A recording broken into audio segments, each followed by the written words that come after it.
영국의 복음주의 신학자 가운데 존 스토트라고 있습니다.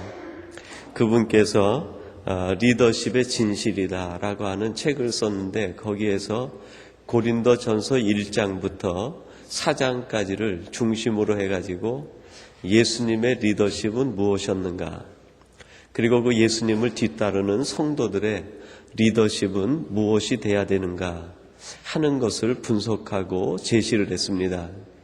그러면서 스토트는 결론 짓기를, 예수님이 우리에게 보여주신 리더십은 고통받는 자로서의 리더십이다.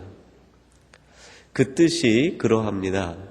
지도자가 고통받을 것을 견심하면 섬기는 것이 쉬워진다. 그런 중심의 내용입니다. 고린도 교회의 다양한 어려움들과 문제들이 바울에게 편지로 전달이 되었습니다. 그래서 그 고린도 교회에 편지를 써서 보내려고 바울이 묵상을 하고 기도하는 중에 하나님의 계시와 하나님의 감동을 받고 편지를 써서 보낸 것이 고린도 전서입니다. 그 고린도 전서를 쓰기 위해서 사도 바울이 얼마나 많은 기도를 했을까? 사도 바울이 얼마나 많은 묵상을 했을까? 사도 바울이 얼마나 하나님에게 그 고린도 교회를 부탁하면서 이 교회로부터 받은 이 문제, 이 어려움을 어떻게 하면 해결할 수 있겠습니까? 하는 기도를 아마 쉼 없이 드렸을 것입니다. 그리고 그것도 깊은 감옥에서 가장 힘들고 어려울 때 하나님에게 기도를 드린 것이죠. 자신이 너무나 힘들고 감옥에 갇혀 있고 모든 환경의 어려움 속에서도 사도 바울의 기도는 자기 자신을 위한 기도였다기보다는 자기가 전해 들은 교회들을 위해서 드리는 기도였습니다. 여러분들의 기도 제목 가운데 얼마나 많은 부분들이 나 자신이 아닌 다른 곳을 향한 기도 제목에 열려 있습니까? 하나님의 교회, 또 우리 주변에 어려움 당하는 이웃들, 고통받는 분들, 그리고 이 땅에 아직 하나님을 알지 못하는 사람들에게 복음이 전달되기 위해서 얼마나 많은 기도 제목을 가지고 있느냐 하는 것이죠. 사도 바울은 자기 자신을 염려하고 걱정하기에도 부족한 그 깊은 감옥, 가장 고통스러운 시간에 그가 가슴에 품고 있었던 것은 고린도에서 온 편지 하나를 품고 기도했습니다. 하나님께서 세우신 교회를 지켜주셔야 되겠습니다. 하나님께서 택한 백성들을 하나님이 붙들어 주셔야 되겠습니다. 그렇게 간절히 기도했을 때 하나님께서 바울에게 주신 계시의 말씀이 바로 고린도 전서죠. 그 중에서 1장과 4장을 이 스토트는 묵상하면서 그때 하나님께서 바울에게 어떤 마음을 주셨는가? 바로 고통받는 자로서의 섬김의 모습에 예수님을 계시해 주셨다 하는 것입니다. 이것이 답이라는 것입니다. 이것이 해결의 문제를 풀 수 있는 모든 핵심이 바로 거기에 있다는 것입니다. 그리스도인들이 살아가는 삶의 측면은 세 측면이 있습니다. 하나는 세상에 대하여 살아갑니다. 그리고 또 하나는 이웃에 대하여 살아갑니다. 그리고 또 하나는 자기 자신에 대하여 살아갑니다. 세상에 대하여 살아갈 때 많은 문제들이 발생되고 야기될 수 있는데 그 모든 것들을 해결할 수 있는 핵심적인 키워드가 무엇인가?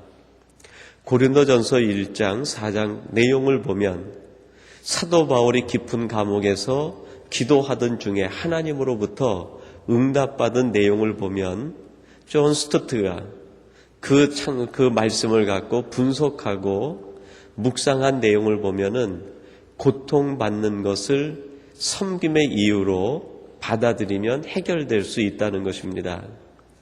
사람과 사람의 사이를 우리는 사회적인 관계 속에서 살아갈 수밖에 없습니다. 눈을 뜨는 순간 우리는 그 누군가를 만나게 됩니다. 그 수많은 사람과의 만남에서 우리가 원하든 원치 않든 관계적인 일들이 형성되게 됩니다. 좋은 관계일 수도 있지만 그 관계가 우리의 마음에 깊은 아픔과 상처를 주는 관계일 수도 있습니다. 그것이 꼭 밖에서만 생기는 것이 아니라 때로는 가장 가까운 가족 가운데서도 생길 수 있는 것이죠. 그런 관계의 깨어짐을 어떻게 해결할 수 있는가? 고통받기를 결정하는 섬김의 리더십으로 해결할 수 있다는 것입니다. 우리는 우리가 의식하지 못하는 순간에도 자기 자신에 대하여 살아갑니다. 내가 의식하지 못해도 지금 나에게 가장 큰 영향력을 끼치는 에너지나 힘이 있다고 하면 그것은 바로 나 자신일 것입니다. 나에게 영향을 끼치는 나 자신의 실체는 무엇일까요? 성경은 그것을 욕망의 인간이라고 얘기합니다. 욕망에 붙들린 우리 자아가 우리가 잠들어 있는 시간 속에서라도 꿈 속에서라도 우리에게 영향력을 미치고 있다는 것이죠. 이러한 것으로부터 우리들이 어떻게 이겨낼 수 있고 이러한 것으로부터 벗어나서 하나님의 뜻을 이루는 사람이 될 수 있겠는가? 스토트는 한마디로 얘기하기를 고통받는 섬김의 리더십이 그 모든 것들을 이기게 할 수 있다라고 얘기합니다. 그것이 오늘 본문과 어떤 관계가 있겠습니까? 여러분 29절 말씀을 우리 같이 한번 봉독해 보겠습니다. 29절입니다. 가시 면류관을 엮어 그 머리에 씌우고 갈대를 그 오른손에 들리고 그 앞에서 무릎을 꿇고 희롱하여 가로되 유대인의 왕이여 평안할지어다 하며. 지금 이제 그 빌라도 앞에 예수님께서 끌려오셔가지고 무리들 앞에서 재판을 받게 됩니다. 빌라도는 예수님을 놓아주려고 했지만 무리들은 끝끝내 예수님에게 십자가형을 내리라고 강요합니다. 빌라도도 그 군중들의 분위기를 어찌할 수 없어서 결국 예수님을 십자가형에 내놓고 자기 자신은 무죄하다고 자기 관청으로 들어가고 맙니다. 그리고 예수님이 그 가시로 엮은 면류관을 쓰시게 되었다 하는 것입니다. 여러분, 힘이 없는 자가 가시 면류관을 썼다 그러면은 그거는 기사거리가 되지 않을 것입니다. 죄인이 가시 면류관을 썼다 그러면 그것은 당연한 것이지 기사화되지 않을 것입니다. 그러나 가장 의로운 분이 가시 면류관을 쓰시고 가장 강력한 힘을 가지신 분이 가시 면류관을 쓰셨기 때문에 그것이 오늘 성경 말씀에 사건이 되되 그 사건이 특별한 사건이고 그 사건에는 무엇인가 의미가 담겨 있다고 우리가 이해하고 받아들이는 것 아니겠습니까? 예수님은 얼마든지 그 가시 면류관을 거부하실 수 있으셨을 것입니다. 아마 예수님께서 마음에서 한마디만 하셨다고 하면 하나님, 이 자들을 모두 진멸시켜 주시옵소서. 엘리야 같이 강력한 능력을 구하면서 한마디 기도하셨다고 하면 그 앞에 살아남을 수 있는 인생이 누가 있겠습니까? 예수님께서 그렇게 하지 않는다 하더라도 빌라도와 무리들에게 한마디 여유 있는 말을 던지셨다고 하면 얼마든지 그 가시 면류관은 쓰지 않으실 수 있었습니다. 그러나 성경은 예수님께서 가시 면류관을 쓰셨다고 그렇게 말합니다. 가시 면류관을 쓰시게 되면은 사람들의 강요 때문이 아니라 바로 예수님 스스로가 그 가시 면류관을 쓰시기로 결정했다는 것을 의미합니다. 오늘 성경 말씀에 보면 무리들이 예수님을 뒤따르면서 희롱하고 채찍질하고 온갖 멸시와 수모를 예수님에게 다 하는 것을 볼 수 있습니다. 그들을 향해서 한마디 하실 수 있었지만 우리 주님께서는 한마디 하지 않으시고 끝끝내 그 가시 면류관을 쓰셨다는 것을 성경은 강조하고 또 강조합니다. 거기에서 보여주시는 예수님의 모습은 어떤 모습입니까? 가장 바닥까지 내려가기로 결정하신 예수님의 마음을 우리에게 가르쳐 줍니다.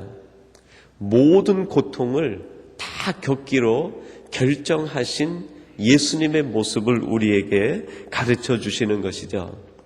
인간 이하의 취급을 받기로 내가 하나님이고 하나님의 아들이고 지금 이 앞에 있는 사람들이 내가 지금 피조물이지만 그들 앞에서 내가 인간 이하의 취급을 받겠다고 결심하고 결정한 예수님의 모습을 성경은 지금 우리에게 보여주고 있는 것이죠.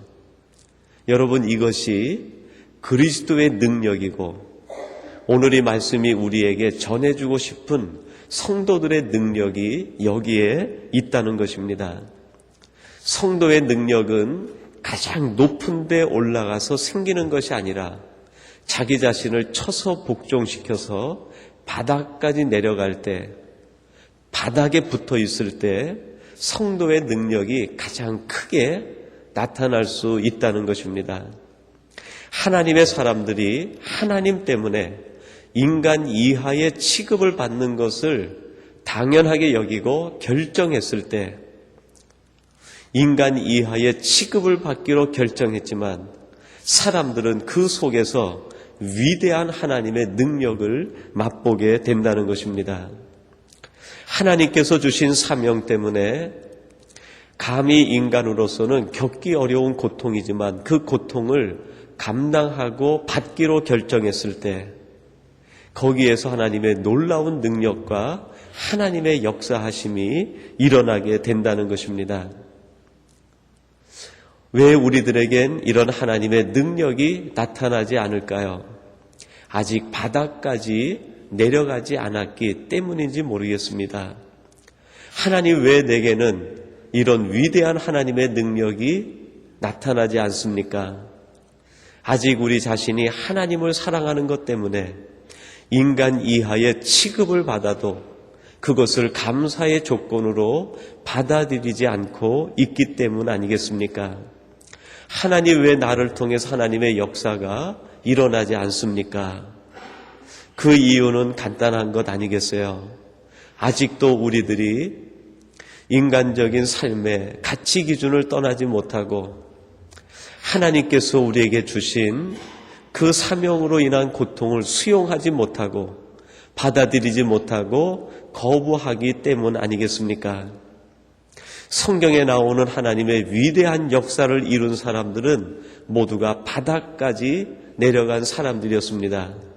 사명으로 인하여 받는 고통을 즐거워하는 사람이었습니다. 하나님의 영광을 위해서라고 하면 자기 자신이 인간 이하의 취급을 받더라도 그것을 오히려 감사함으로 받아들일 수 있는 사람들을 통해서 하나님의 위대한 역사는 진행되어졌고 그것을 모아서 기록한 책이 바로 성경 바이블이 아니겠습니까? 성경은 스스로 위대해진 사람들의 이야기가 아니라 하나님 때문에 바닥까지 내려간 사람들의 이야기라고 할 수 있습니다.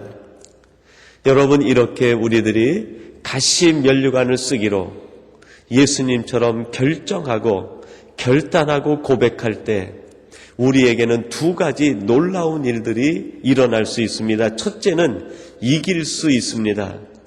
바닥까지 내려간 사람은 이길 수 있습니다.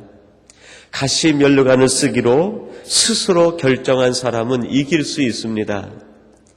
인간 이하의 취급을 받기로 스스로 결단하고 하나님을 섬기는 사람은 이길 수 있다는 것입니다.